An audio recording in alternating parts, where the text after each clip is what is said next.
Hey everyone, this question comes from a few athletes in Colorado. It's actually not a question, it's just they wanted to know my thoughts. So they recently did a camp in Colorado, and the last night they listened to a panel of experts. And one of the biggest takeaways from quite a few of those athletes was that these pro panel swam 6 to 7 days a week. And so they just wanted to know my thoughts. So I actually just got done with a swim where I process questions and answers, and I came up with a lot of thoughts. First of all, when I started training for triathlon 25 years ago, I continued to train like a swimmer. I swam through college, started triathlon actually while I was in college, but when I was graduated and I was just training for triathlon now, not swimming, I continued to swim as a swimmer. I tried to run like a runner and cycle like a cyclist, which led to a lot of overtraining and injury. I didn't know how to train like a triathlete. So I just wanted to make that comment. Swimmers, yes, they do train a lot. I used to swim doubles junior high through college. I did 2-a-days, and I wasn't biking or running or strength training. I was just swimming. So you want to take that into account.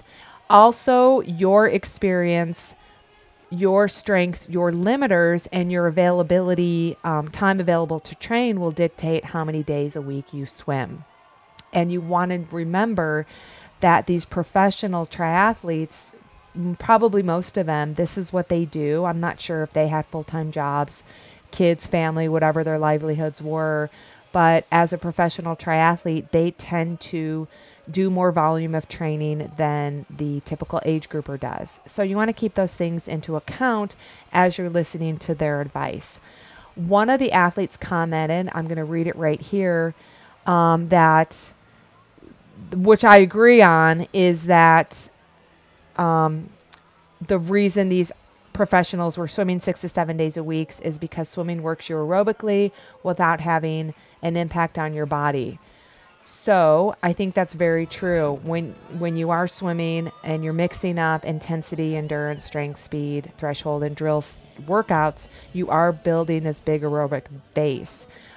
I personally have phased swimming in and out of my training. Like I said, when I started, I used to continue to train like a swimmer, like 6 days a week, kind of a high volume of swimming because that's all I knew. Then there's been periods where I've taken 6 months off and only swam for about 6 to 8 weeks during the build phase of my training. And I got to the point where I needed to be with my speed. That was my goal, with only 6 to 8 weeks of training. But again, I have 25 plus years of experience behind me. And so when you get advice from professionals and you get advice from other athletes, you want to consider how much experience they have, what's their strengths, what's their weaknesses, as well as what is your experience, what is your strength and weaknesses, to determine if you should swim a lot or a little. Now, leading up to my most recent race, I swam twice a week, but I swam high quality. And last year, when I moved to Georgia, I swam a lot because I had an outdoor pool and I just wanted to swim because it felt good. So there's just got to be a purpose for your swim workouts. Definitely, it does build a nice aerobic base fitness, and it is good for the body. And if you're injured, swimming's a great sport to fall back on when you're not running as much. So that's awesome. Another comment an athlete made was one of the coaches believes in speed, a lot of speed and a lot of intervals. I do too, but I'm also a swimmer and I like that.